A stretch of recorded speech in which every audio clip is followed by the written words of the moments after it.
pledge allegiance to the flag of the United States of America and to the republic for which it stands, one nation, under God, indivisible, with liberty and justice for all.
Good afternoon, everyone. Thank you for coming. I too want to thank the Library of Congress for involving the Marine Band in this observation of the Civil War in America. I would like to begin by asking you to think back to the year 1868. That may be a little difficult. You have to use your imagination. But if in 1868, a 13-year-old prodigy hadn't threatened to run away from home to join a circus band, and if the leader of the Marine Band at that time hadn't accepted him into the apprentice music program, and if this young man hadn't later become the director of the United States Marine Band, and then went on to have a very successful career as a conductor and a composer, then we might know the name Francis Maria Scala a whole lot better than we do today. That young man that I was talking about was John Philip Sousa, and the leader of the Marine Band who accepted him as a music apprentice was Francis Scala. Scala was, without question, one of the most important and influential directors of the Marine Band, and he made lasting and significant changes to the band, but his accomplishments were dwarfed by Sousa. Scala was a visionary leader, seeing possibilities for the development of the Marine Band which his predecessors hadn't seen. He was a talented and serious musician, and unsatisfied with the state of the band, labored to implement changes which would change the course of the band, putting it on a trajectory for growth, development, and success. Scala was a giant, but he stands today in Sousa's shadow. We can only wonder if the blazing light of fame would have shone so brightly on Sousa if Scala hadn't done his work first. Who was Scala, and what did he find when he joined the Marine Band? Well, he was born in Naples, Italy, around 1820. He received formal training at what he called the Musical College in Naples. It was the Naples Conservatory. Scala probably studied there in the mid to late 1830s, and I'm just estimating that. But certainly he received a world-class conservatory education there. If he graduated about 1840, and again I'm just guessing, he was exposed to a lot of great Italian opera before he departed Italy. All of the operas of Rossini and Bellini would have been written and premiered, and most of the operas of Donizetti. About 1841, when Scala was 20 or 21 years old, he boarded the U.S. naval frigate Brandywine while it was anchored at Naples, and he enlisted into the U.S. Navy as a third-class musician.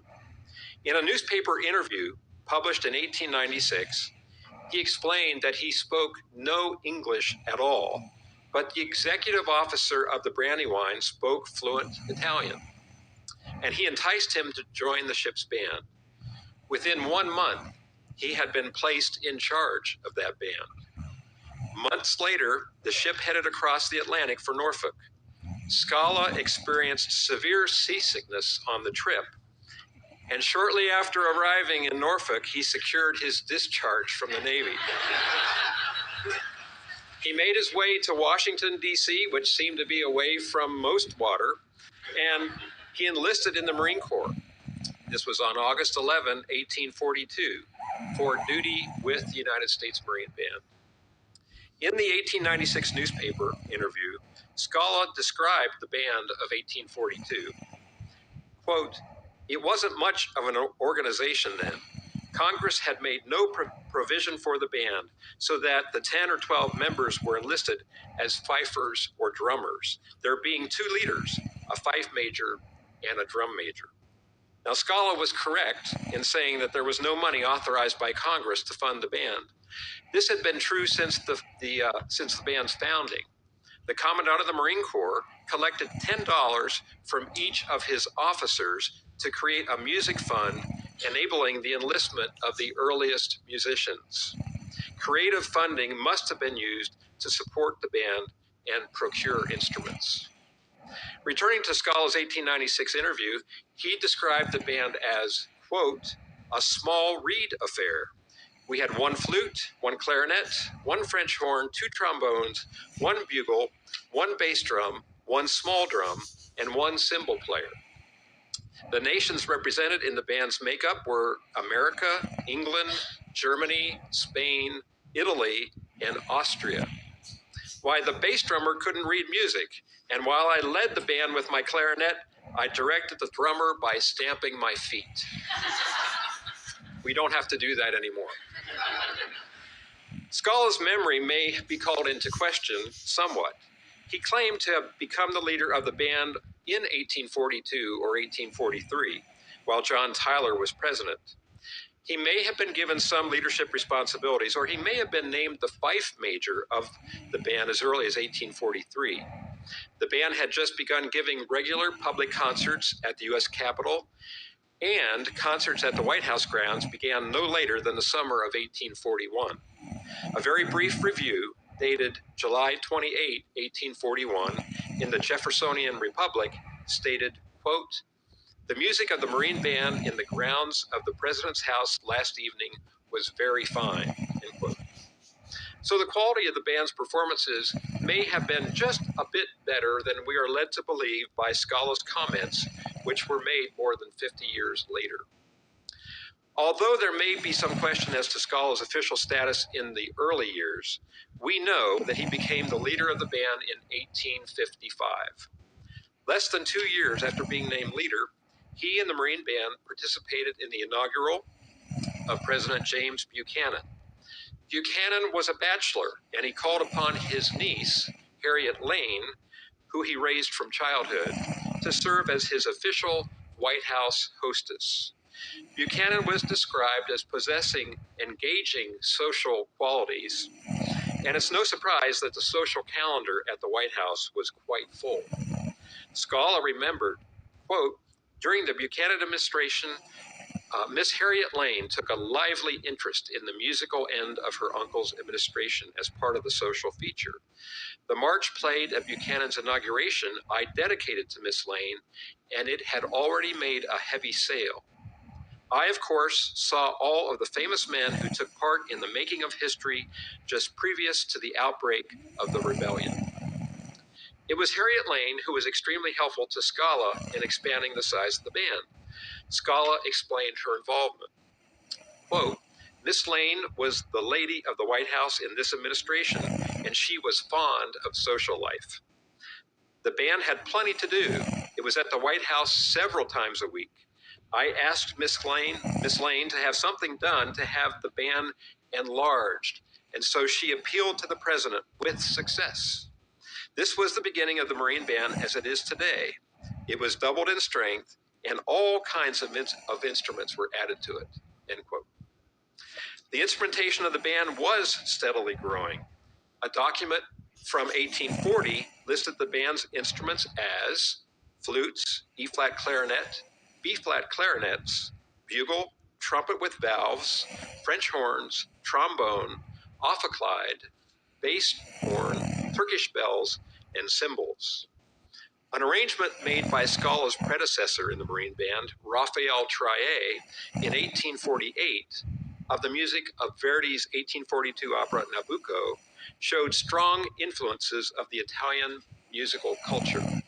The instruments used by Trier included E-flat ottavinos, ottavines, E-flat clarinet, B-flat clarinets, bugle, E-flat trumpet. Hip Trier included E-flat ottavinos, ottavines, E-flat clarinet, B-flat clarinets, bugle, E-flat trumpet, hippo corno, E-flat corny, cornopian in A-flat, trombones, ophicleide, bass, percussion, terzino, and clavichord. 10 years later, 1858, the Marine Band's instrumentation included a piccolo, flutes, E-flat clarinet, B-flat clarinets, E-flat cornet, E-flat trumpet, cornopians, ippocorni, an early kind of cornet, French horns, baritones, trombones, tubas, and percussion. Very close to our instrumentation today. I should point out that he didn't go the way of most bands of the Civil War era, eliminating most or all of the woodwinds. He maintained a full section of woodwind instruments. A major event occurred in 1860, and the Marine Band was prominently involved. The Prince of Wales visited the United States. Scala described it in an interview. Quote, "The big social event of the Buchanan administration was the visit here of the Prince of Wales. He was a guest at the White House during his stay in the Capitol. I had to report every morning at the White House to Miss Lane and receive directions as to the various music for the day." President Buchanan took the Prince to visit the tomb of George Washington at Mount Vernon, and Scala created a special arrangement of the Miserere from Verdi's Il Trovatore for the occasion. He commented, quote, "As the distinguished visitors stood at the grave of the father of his country, the band played a funeral dirge which I had arranged for the occasion. As the music swelled forth, the Prince of Wales, standing at the side of the President of the United States, raised his hat, and every head was soon uncovered. As I played, I turned and saw tears running down the cheeks of Buchanan." End quote. This was a significant moment in Scala's life. The increase in personnel authorized by President Buchanan was made permanent on July 25, 1861, when President Lincoln signed an act of Congress reorganizing the Marine Corps and officially establishing the Marine Band by law. The bill authorized one principal musician, one drum major, and 30 musicians. This tripled the size of the band which Scala had joined in 1842. Now the band was firmly established by law and in the musical and social life of Washington, as well as in its role of providing music for the president. The band was a regular part of receptions, levees, and dinners at the White House, and the relationship between the band and Lincoln was close. They traveled with Lincoln to Gettysburg in November of 1863 for the dedication of the National Cemetery, and they were witnesses of Lincoln's presentation of the Gettysburg Address. A discussion of Scala's contributions to the Marine Band must include mention of his development of the band's repertoire. In the late 1830s, the repertoire was comprised primarily of reworkings of the old fife tunes from the band's earliest days, sentimental ballads, and some newer popular and patriotic music. Scala expanded on this with his own original compositions and arrangements from orchestral repertoire and popular operas. The Scala music collection is filled with music by familiar names such as Auber, Bellini, Donizetti, Flotow, Gounod, Meyerbeer, Offenbach, Strauss, and Verdi. All the leading composers are represented. His own original compositions included titles such as President Lincoln's Inaugural March, also known as the Union March, the Ladies' Polka, and an arrangement of the Soldiers' Duet from Gounod's opera Geneviève de Bourbon, which is the musical source of the Marines' hymn. A number of these titles are on display in the room behind me. I hope you'll take time to look at those. On February 4th, 1862, President Lincoln summoned Scala to the White House to meet Mrs. Lincoln to discuss the music which was to be performed the following night at a gala ball, the first event of its kind ever held at the White House, with over 500 invited guests. I don't have a complete list of the music that was used that evening, but a partial list includes two of Scala's original compositions and selections from Masaniello, Un ballo in maschera, Lucia de Lammermoor, Il Trovatore, La Traviata, and I Vespri Siciliani. Scala received criticism for the repertoire of the band. The most stinging criticism came from none other than Gideon Welles, the Secretary of the Navy. On July 11, 1863, he wrote in his personal diary, quote, "I directed Colonel Harris, he was the commandant, a few days since to instruct the Marine Band, when performing on public days, to give us more martial and national music," end quote.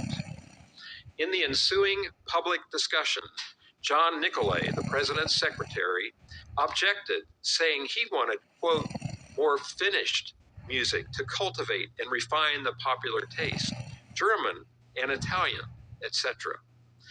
Wells continued writing in his diary, quote, "This music was unsuited to most of our fighting men, inspired no hearty zeal or rugged purpose. Martial music, not operatic airs, are best adapted to all." Well, President Lincoln, fortunately, came to Scala's aid. Even though his personal tastes may have been more rugged than refined, Lincoln appreciated Scala's efforts to improve the band, and he attended concerts whenever he could. Of the presidents that Scala served, he was probably closest to Lincoln, and he claimed to have many personal souvenirs of him. The president's death must have been a terrible personal loss, suddenly ending a friendship and a close working relationship. Scala left the Marine Band in 1871 and retired to his home on South Carolina Avenue in Southeast Washington. He lived there for the rest of his life and died on December 13th, 1903. At the funeral, the Marine Band performed the arrangement of the Miserere, which Scala had conducted at Washington's tomb over 40 years earlier. Following the funeral service, he was buried in Congressional Cemetery. For the funeral procession, the Marine Band performed Barnard's funeral march dedicated to the memory of Abraham Lincoln. Scala expanded the band, tripling its size. He modernized its instrumentation, broadened its repertoire, established the band as a fixture at diplomatic and social events at the White House, and developed a concert ensemble that received great critical acclaim, including reviews from the pen of a government clerk and poet named Walt Whitman. When he retired in 1871, he left an organization that was tremendously different from the one he had joined in 1842, one that was poised to go on to much greater heights, greater than even this visionary could imagine. Even though his contributions have been eclipsed, Scala was one of the most important and influential directors of the United States Marine Band, and he deserves his day in the spotlight. Thank you very much.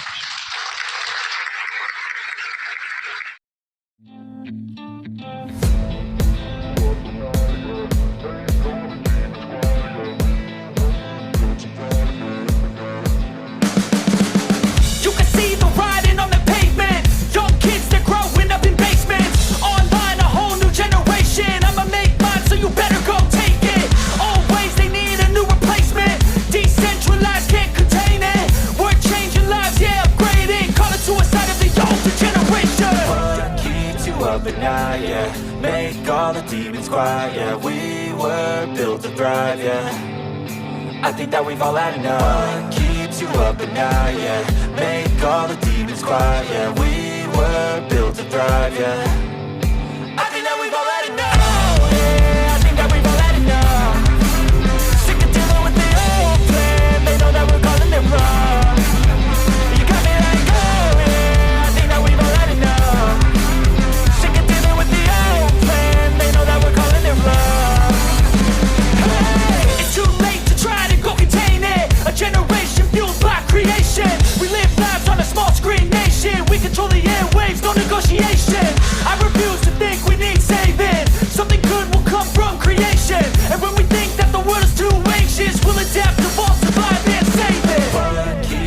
up at night, yeah. Make all the demons quiet, yeah. We were built to thrive, yeah. I think that we've all had enough. What keeps you up at night, yeah. Make all the demons quiet, yeah. We